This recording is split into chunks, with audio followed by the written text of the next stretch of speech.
All right, let's do a little experiment. If you guys were here, I'd be having you guys do this experiment on your own. But in the world of Zoom virtual education, I got to do everything. Anyway, what I've got right here is called a DC power supply. A DC power supply will provide a specific amount of direct current voltage into a circuit. And I am able to control the amount of voltage that I put in. So I am going to specifically set this DC power supply for 12 volts. So 12 volts. No matter what I do, this DC power supply is going to pump out 12 volts DC. Here, I have a light bulb. And the resistance on this light bulb is 21.5 ohms. And so when I hook up this light bulb to this DC power supply, and I use a little bit of wire as a pathway, this resistor should do its work. It should illuminate, it should light, and we will be able to determine how much current is flowing through the circuit by using Ohm's law. And again, how we do that, Ohm's law is I equals E over R. I already know what my E is, my electromotive force, my voltage. It's 12 volts DC. I'm plugging that right here.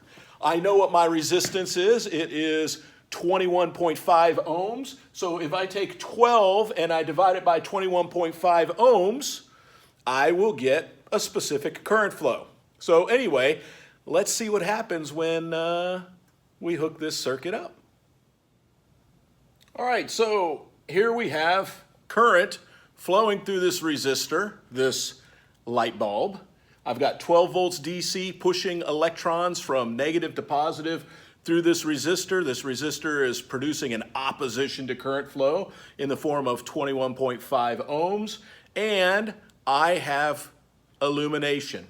My load in my circuit is doing the work. How much current is flowing? Well, if I go back to Ohm's law, again, I took my 12 volts, I divided by 21.5 ohms, and I have 0.558 amps of current flowing through the circuit. And this light bulb, pretty bright. I can dig it. Let's add another light bulb and see what happens. All right, so we've gone ahead and we've added another resistor, another light bulb in the circuit. So I've got both of these things illuminated, as you can see. My voltage is still the same, 12 volts DC, but obviously something has changed in my circuit. We've added resistance. So in order to talk about the relationship between voltage and resistance, we need to know how much resistance we have. I can't just plug in a number into Ohm's law if I don't know what that is.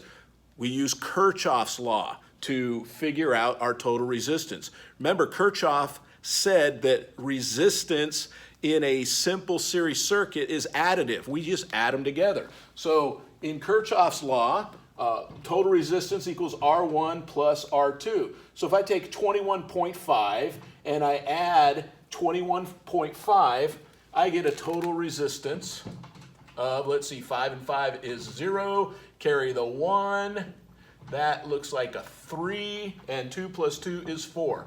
So it looks like we've got 43 ohms, okay? So 21.5, 21.5, 43 ohms. We'll go ahead and plug 43 ohms into our Ohm's law formula. So if I take 12 volts DC and I divide by 43 ohms,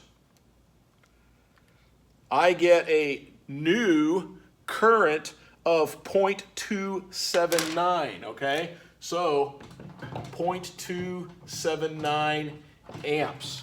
And let's go ahead and plug that in over here. 0.279 amps. So initially, when we had one resistor, we had 0.558 amps, and with two resistors, we have 0.279 amps. Less current is flowing than originally, and although these lights are illuminated, they're not as bright as they were before. That's because less current is flowing through the resistor. In a simple series circuit, these lights get dimmer. Let's add another resistor. All right, we've added a third resistor into the circuit, and these 3 resistors are illuminated, but they're not as bright as they were before. It's getting harder and harder to see them. We might actually have to turn out the light. You can see that they are illuminated, but again, they're nowhere near as bright as the first lamp was.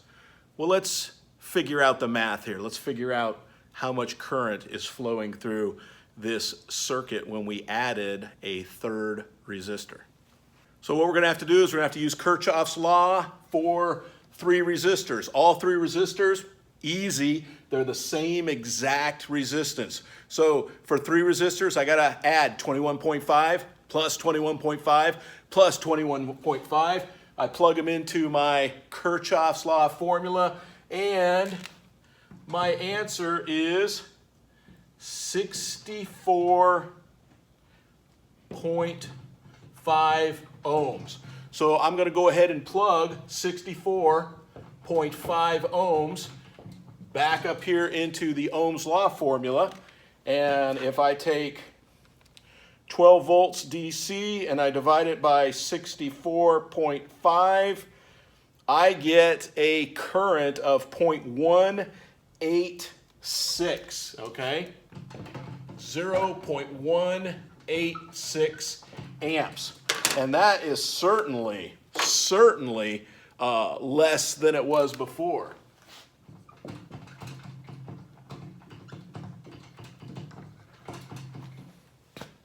So with 1 resistor, we had 0.558 amps. It was pretty bright. With 2 resistors, we had current flow of 0.279 amps, a little bit dimmer.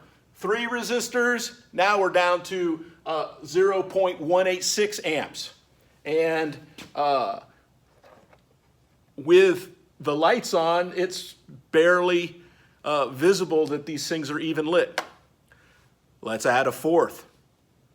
Let's add a 5th. We could just keep on going. It's madness. No, not really. Let's add a 4th.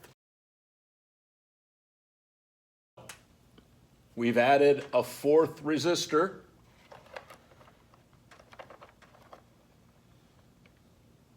Do they even look like they're lit? It is very, very hard to tell. If I get right up close and I look, I might be able to see a little bit of illumination, but I'm definitely going to have to turn off the lights. So let's turn off the lights. So there you can see I've got these 4 lamps illuminated. Barely hanging on. Barely hanging on. But we still have current flowing through them. We've added the 4th resistor. We've done the math. Kirchoff's law says 4 resistors are 86 ohms. If I plug 86 ohms into Ohm's law formula, I'm going to take 12 volts DC. I'm going to divide it by 86 ohms. And I now have current flow of 0.139. 0.139 ohms. Our current flow is getting less and less and less. Okay, not ohms, amps, excuse me. My mistake, okay? So our current flow is getting less and less and less. Every time we add a resistor, that's making that current flow go down. That's an interesting concept.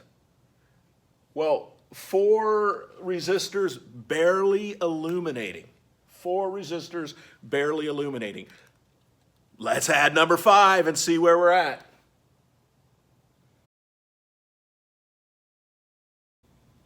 Well, there we go. We've added 5 resistors. Can you see the illumination? Can you see the light just shining through the darkness? Oh, wait, there is no darkness. You're just going to have to take my word. There is illumination. They are lit. So let's go to our circuit. We add 5 resistors in there. We go to Ohm's law. We add that we go to Kirchoff's law. We add that 5th resistor. Our total resistance is 107.5 ohms. I plug that 107.5 ohms into the Ohm's law, and I get a current of 0.111 amps. And those lamps are barely illuminated. Mr. Hale, you lying to us? Are they illuminated? I don't know. Let's check it out. We'll turn out the lights. See for ourselves. Well, I can definitely see the display from my DC power supply. And again, you can kind of see the lamps. Let's zoom in, see if they're definitely lit or not. So here we've got our 5 lights barely illuminated. That's because there is a very, very small amount of current flowing through those lamps. Something very interesting about a simple series circuit is if something happened to any one of those lamps in that circuit, if one of those lamps blew, the whole thing would turn off. Now I got to ask you a question. Is that a good thing for your home? So let's take a look at this. Let's summarize this. When 1 resistor was in our simple series circuit, 0.5 amps. It was glowing pretty nice.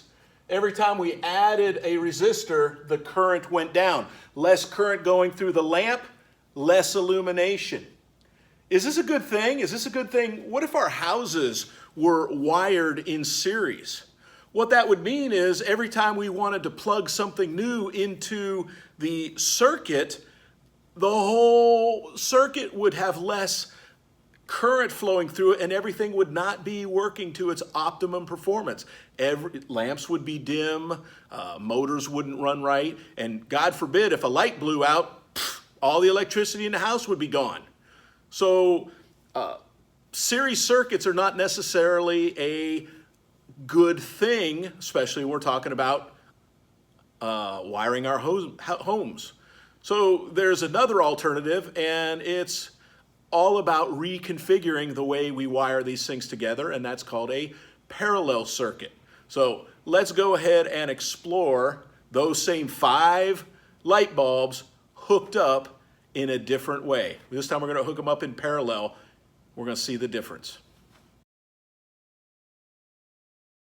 If I reconfigure the way I wire those 5 light bulbs, if I wire them in parallel, what I'm doing is I'm taking my 12 volts DC and I have 2 paths, and each light bulb is its own separate branch. That means current doesn't flow from negative to positive all the way around here. Current actually splits up and breaks and goes down each individual branch. So all the light bulbs get 12 volts DC on either side of them. It changes our resistance formula. Kirchoff has a new formula for resistance in parallel circuits, which I'm not really going to get into. It's ugly. There you can see it. We're not going to really mess with it that much. But my total resistance of those 5 resistors now, because they're in parallel, is 4.3 ohms. If I plug that 4.3 ohms back into Ohm's law, my current running through all those lights is now 2.79. And those lights are going to shine brighter than before. And here I've got 5 lights hooked in parallel. And aren't they beautiful? They're shining bright. We don't have to turn off the lights. And oh, by the way, those 5 lights that are hooked up in series are still in the circuit.